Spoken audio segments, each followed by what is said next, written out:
2008 की बात है, एक यहूदी लड़की गौस पाक से मोहब्बत करने लगी, प्यार करने लगी फिल्मी स्टोरी बनाने के लिए बहुत अच्छी है ये। और उनकी कनीज हो गई।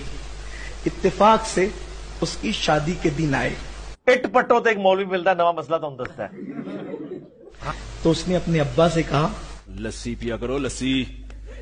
कि मेरी शादी के दिन गौस पाक को भी दावत देना। गौस पाक भी तशरीफ लाएंगे। कहा ठीक है, यार ये छोड़ रहा है और आपने क्या करना है, लपेटना है। दावत देंगे। अब वो थे सब ईसाई है ना, कैसी क्या निकली है एक यहूदी लड़की, अब वो थे सब ईसाई। कहानी ते कहानी। गौस पाक को कहा कि हजरत मेरी बेटी आपकी कनीज आपसे मोहब्बत करती है, हम ईसाई लोग हैं, अजीब वाकयात हैं, हैरान कुन वाकयात। लेकिन आप दावत में हमारे आएंगे।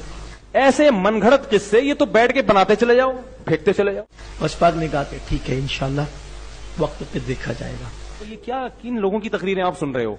अब जब बारात निकली तो रास्ते में डाकुओं ने उसको कत्ल कर दिया। ए कहानियां बंद करो। दूल्हे को ही कत्ल कर दिया। ये छोड़ रहे हैं, हम लपेट रहे हैं। तब बारात की बजाय जनाजा आ गया। मनहूस आदमी।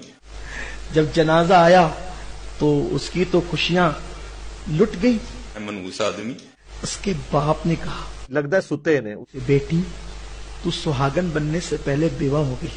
ना कर। उसने कहा ऐसा नहीं हो सकता। ये तो होगा, उसने कहा ऐसा नहीं हो सकता। ये तो होगा। कहा बेटी उसका जनाजा आ रहा है तेरे होने वाले शौहर का। बाबा तो अपने जहां में एक जहां होता है। उसकी गर्दन काट ली गई। उसकी रूह ने कहा ऐसा नहीं हो सकता। हो सकता है इनमें कोई समझदार भी होते हो। मैं गौस पाक की कनीज हूँ, मेरे घर से खुशियां कभी रूठ नहीं सकती। ऊंची गए। मेरे घर से खुशियां कभी रूठ नहीं सकती। मैं गौस पाक की कनीज हूँ।